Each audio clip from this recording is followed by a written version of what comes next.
Hello बच्चों, चलिए प्रश्न को पढ़ते हैं। बताइए निम्नलिखित कथनों में से कौन सा सत्य है एवं कौन सा असत्य है।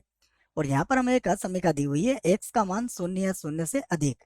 ये आलेख को निरूपित करता है। तो यहाँ पर इसके आलेख को निरूपित करने के लिए हमें एक आलेख दिया गया है और हमें बताना है कि ये आलेख इसके लिए सही सही है या फिर गलत है। प्रश्न को हल करेंगे, परंतु उसके पहले हम मुख्य अवधारणा लिखेंगे। तो प्रश्न के लिए लिख लेते हैं हम मुख्य अवधारणा।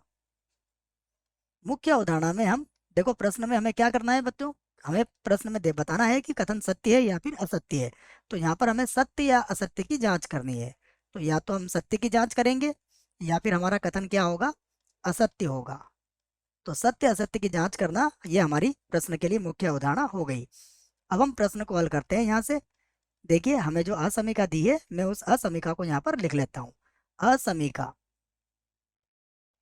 असमीका, हमें असमीका दी है x का मान शून्य या शून्य से अधिक है, अर्थात x का मान सदैव क्या होगा, धनात्मक होगा। तो ये असमीका से हम स्पष्ट रूप से कह सकते हैं।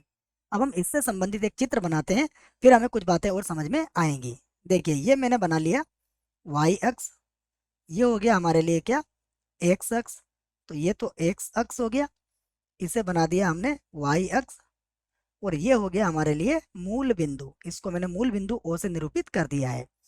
अब देखिए, x का मान धनात्मक कहाँ मिलता है बच्चों, x का मान धनात्मक मिलता है यहाँ पर पहले चतुर्थांश में, और x का मान धनात्मक मिलता है चौथे चतुर्थांश में। जबकि दूसरे चतुर्थांश में x हमें ऋणात्मक मिलता है और तीसरे चतुर्थांश में भी x हमें ऋणात्मक ही मिलता है।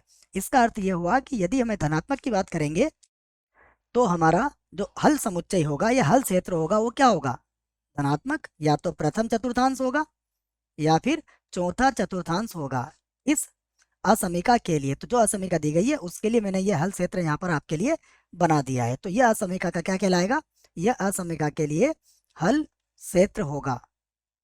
तो असमीका का हल क्षेत्र हमें पता लग चुका है। अब देखें कि हमें प्रश्न में क्या दिया गया है। तो प्रश्न में भी बच्चों यही हल क्षेत्र है। इसका अर्थ क्या हुआ, हम इस बात को कह सकते हैं कि अतः अतः कथन क्या है, अतः कथन सत्य है, सत्य है। ठीक है, क्योंकि हमने जो बनाया है वही हमें दिया हुआ है। तो कथन हमारा क्या हुआ, सत्य हुआ। मुझे आशा है बच्चों प्रश्न का उत्तर समझ में आया होगा। धन्यवाद।